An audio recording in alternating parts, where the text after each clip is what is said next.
Hello everybody, it is Friday. I'm here at the Pioneer Valley Homestead. I am just fixing to go out and do my afternoon chores.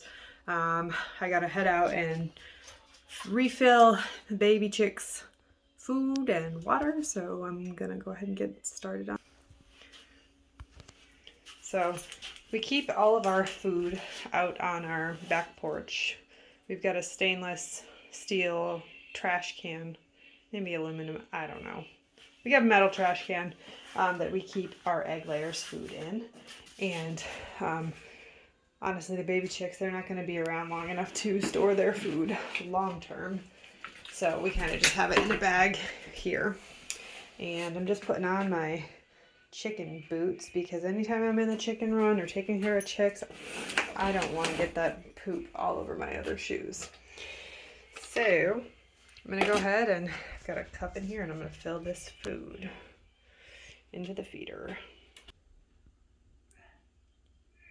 Okay, we're all full, so we're going to head out back.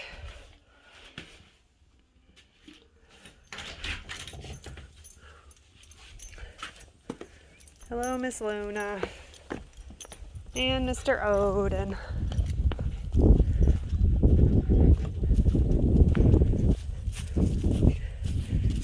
I did chuck some tiny little watermelons that I had in the fridge from our garden out because I never got around to them. So the chickens will get a nice little treat. And it's funny, anytime we come out here, they are right over to the fence because they know where the food comes from.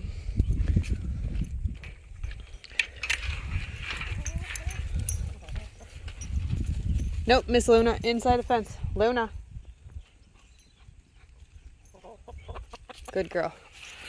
Usually I let her come out with me, but I'm gonna have this chicken tractor open, and she's a good girl, but she is a bird dog after all, so I try to keep her away from them. Let's see. They see me here. Hi babies, I know y'all are probably hungry. Some fresh food. Oh, it's nice and warm in here, so I know you guys aren't freezing. There's probably about a gallon of water left in there. But I'm going to go ahead and take it and fill it because I know as it gets cooler later, I'm not going to want to come out here and fill it.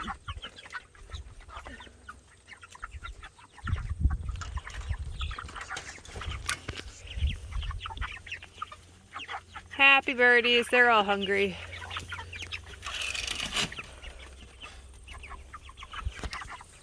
All right, so now I'm gonna take the feeder over, fill it up, and bring it back.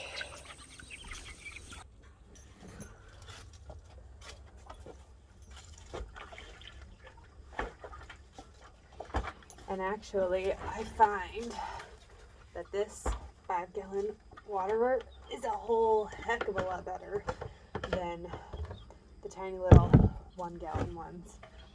The only thing is you gotta put this little cap on the bottom when you're filling it because for whatever reason the velocity of the hose filling the waterer, it tends to go straight out.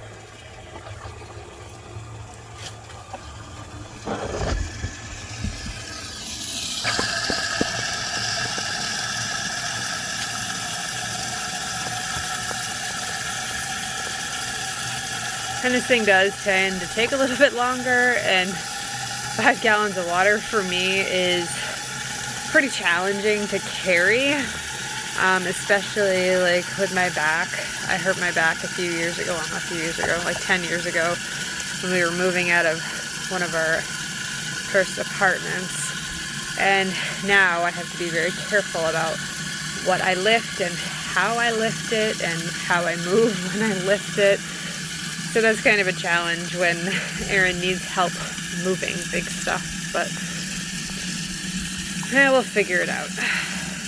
This is about done here. So the other thing I wanted to show you when I was filling, so I couldn't really, there is this nozzle, of course this thing's full of water now, this nozzle down here, which has a cap. Woo! So I just filled this thing, so it's gonna of course do that, but when I'm filling it, I like to put that little cap on because then it doesn't pour all the way out, and when I'm transporting this waterer with this cap on, it's not spilling all over the place like with these kinds of feeders. I mean, I've tried transporting, or the waterers, I've tried to transport those upright, upside down. I don't know. I don't like them, and they're fine if you've only got a few chickens, but when you've got 27 of them right now, this is working out a whole lot better. And it's nice when I only have to fill like once a day, or as we get going later, it'll probably be twice a day rather than, who knows, with this many chickens with those little waterers. And then yeah, this thing's got a nice little spout here, but it's just really to hold that cap when it's not plugged down there. So I'm gonna go ahead and fill this back up. And I actually did decide too that I swapped out those feeders because we have 2 of them. I'm going to fill the second one, and I'm going to go ahead and throw that out there just in case they tend to empty that one out. I know the afternoons and the evenings schedule-wise is kind of tough for me because right now we are doing remote learning. Our kids go back to school for a hybrid model. So the afternoons, like once the kids are done with all of their school, usually we go for a bike ride, and by the time I come home, it's like I gotta make dinner and figure all of that stuff out, and then we'll have dinner and whatnot by the time Aaron gets home.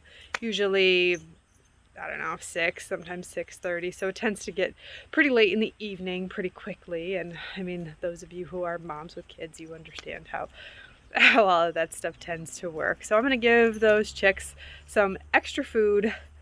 That way, if I get busy, I know they're not out there wondering, what the heck? All right, so I'm back out at the tractor, and I took a peek in there. There's quite a bit of poop.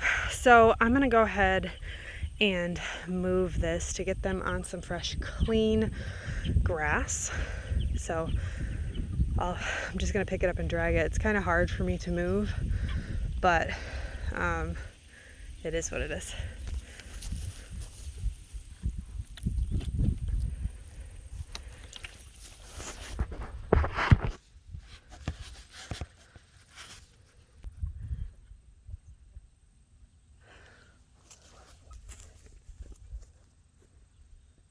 All right, babies. Look out. Alright, nobody's way in the back. Come on, babies, come to the front. Come on, babies. Come on, babies. Don't hang out in the back. Come on, babies. I gotta move that feeder to the front. That way I don't run them over. Alright, babies, come on.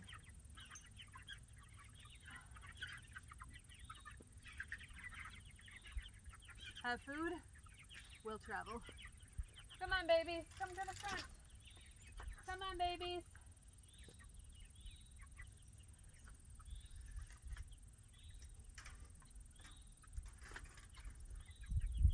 My cord for my lamp is stuck.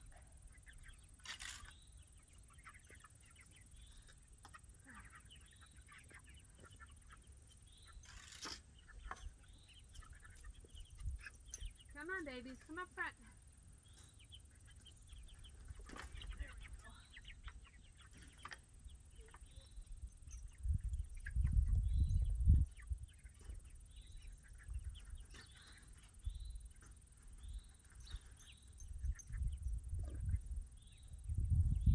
And they're still hanging out back there.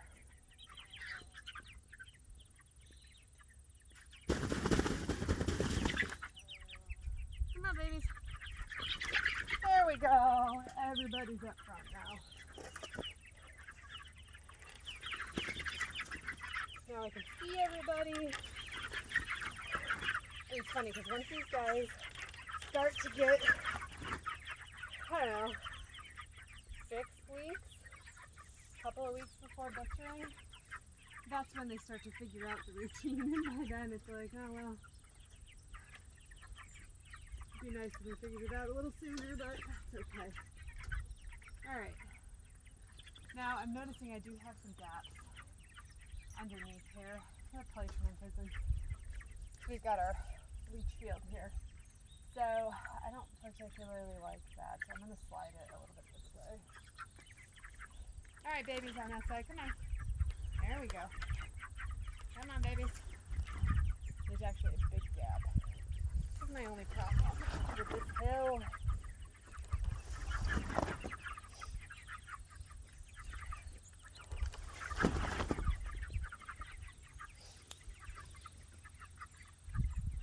I may end up throwing one of those hay bales back.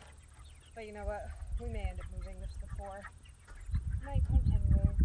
So, we're going to get them watered.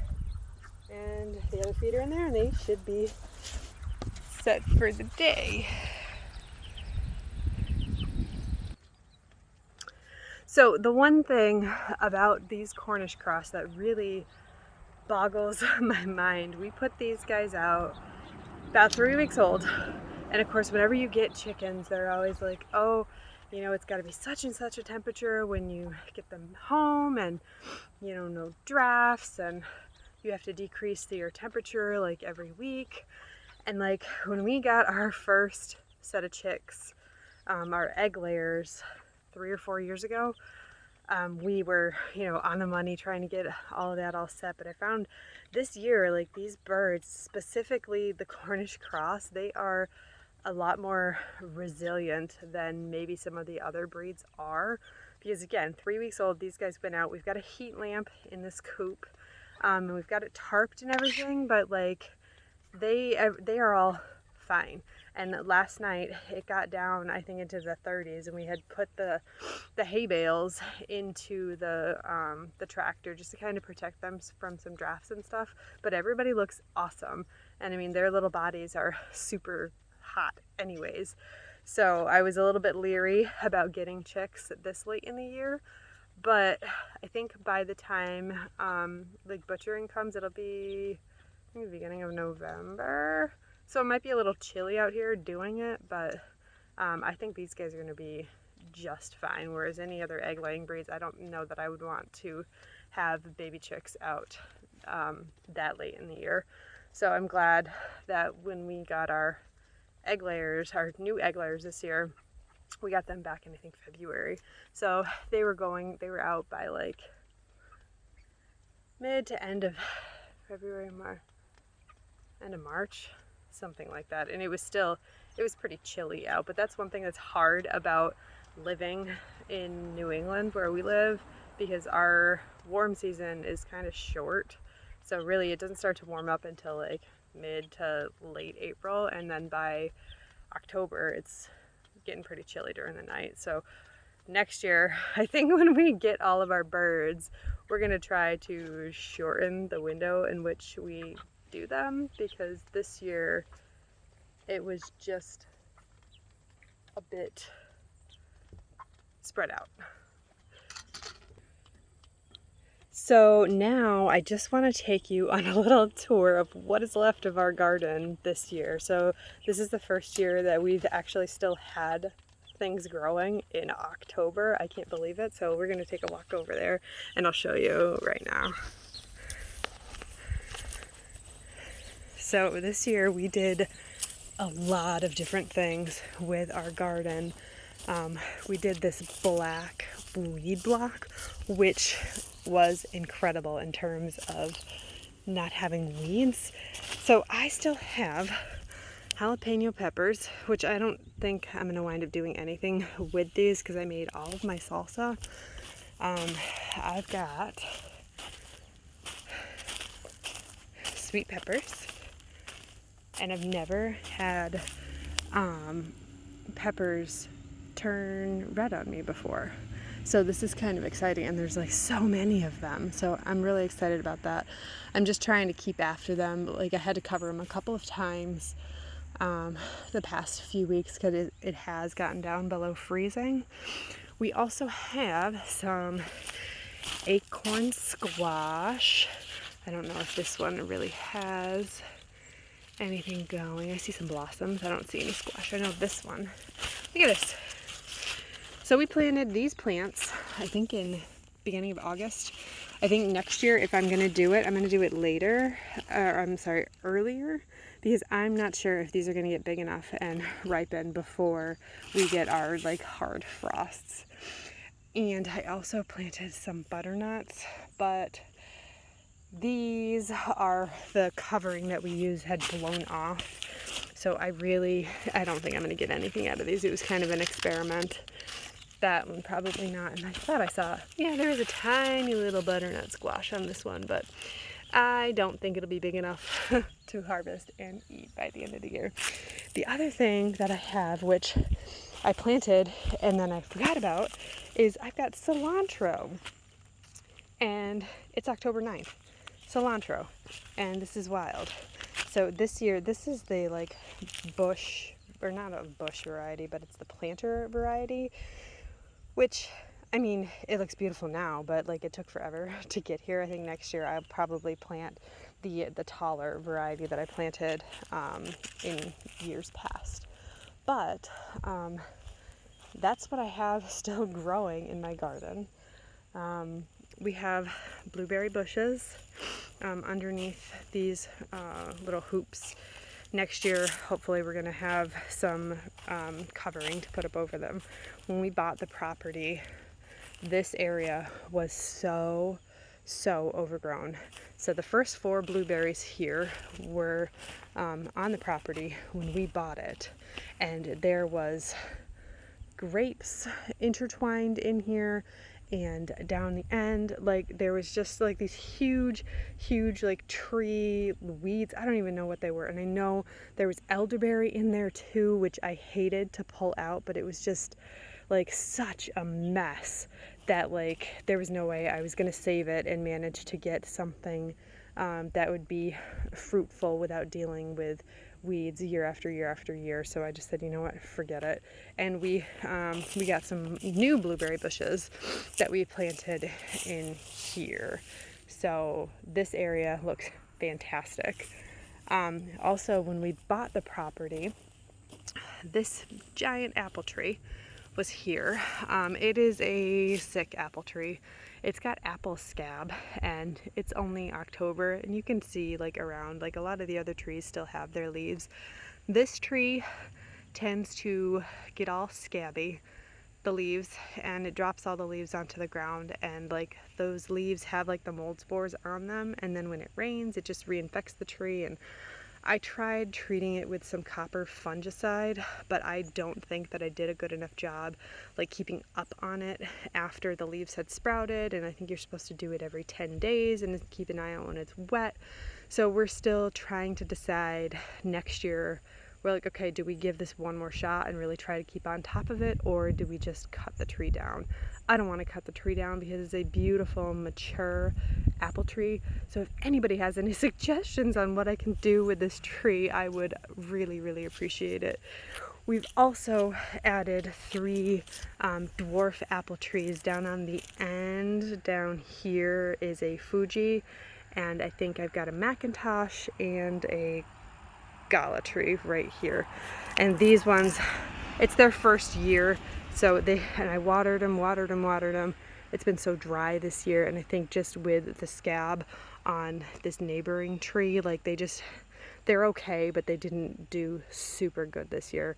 And even the tree on the end there, it had tons of flowers in the spring, and I thought it was going to be such an amazing year for apples. But we got apples, a lot of them like ended up like rotting on the tree, falling off, and again, it's this scabby stuff that's on here. So I know that old tree is infecting my young trees, but I don't know, I'm at odds as to what I should do with it. We also planted a couple of pear trees. The larger tree over here is the one that we had planted, I think the first year we were here. And then last year we planted the shorter tree. The first year we didn't get any pears off of that the bigger tree didn't expect to. We actually, I think we had about a dozen this year, so that was pretty neat. And this one didn't give us any this year, but that's okay. Hopefully next year we'll get some nice pears. I am keeping up on pruning these really well because I know that helps with getting good fruit. I'm just looking up and I can see that the turkey vultures are up there in the sky. It's one thing I love about here. We got so many birds. We saw a bald eagle down the road from us the other day, which is something that we've never seen. But we've got red-tailed hawks and a lot of the turkey vultures. So that's a little tour of and just me kind of taking care of our afternoon chores with the Cornish cross. So that's about all I have for you today. Just please remember to like, subscribe, and share our videos with your friends. Maybe somebody else can learn something from us. And thank you, and we will see you next time.